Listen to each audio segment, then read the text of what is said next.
ఇది ఒకప్పుడు పల్లెటూరి స్కూళ్ళల్లో ప్రార్థన గేయంగా చదివించేవారు. ప్రార్థనలాగా ఏమిటో తెలుసా? అచ్చపు చీకటిండ్ల పొరలాడుచునుండ ప్రపంచమెల్లా ఈ పచ్చని తల్లి గుమ్మములపై వెలిగెన్ మణిదీపికల్ కనం వచ్చిన ఖండ ఖండముల వారికి కోర్కెలు తీరునట్లుగా బిచ్చము పెట్టే ప్రియంబున బిచ్చము పెట్టే భారత సవిత్రి రెండు చేతులన్. ఇది అనగానే ఆధునికులు ఏమనుకుంటారు? ఇలాగే పొడుకుంటుంటారు భారతదేశం చాలా గొప్పది ఇలా చెప్తూనే ఉంటారు. ఎక్కండి, ఎంత వెనకబడ్డా మనం బాబు. అక్కడ చెప్పిన మాటలు వినండి ఒక్కసారి.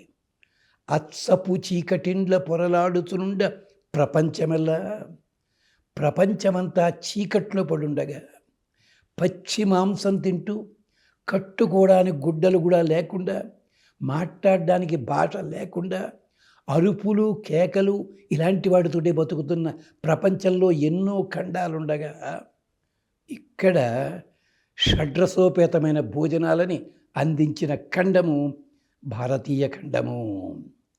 వస్త్రాలు కట్టుకోవడం చేతకాని వాళ్ళు అక్కడున్న రోజుల్లో 7 గజాల అందమైన చీరని అగ్గిపెట్టె లోపల బంధించగలిగిన చేనేతగాండ్రు మన వాళ్ళు ఉన్నారు.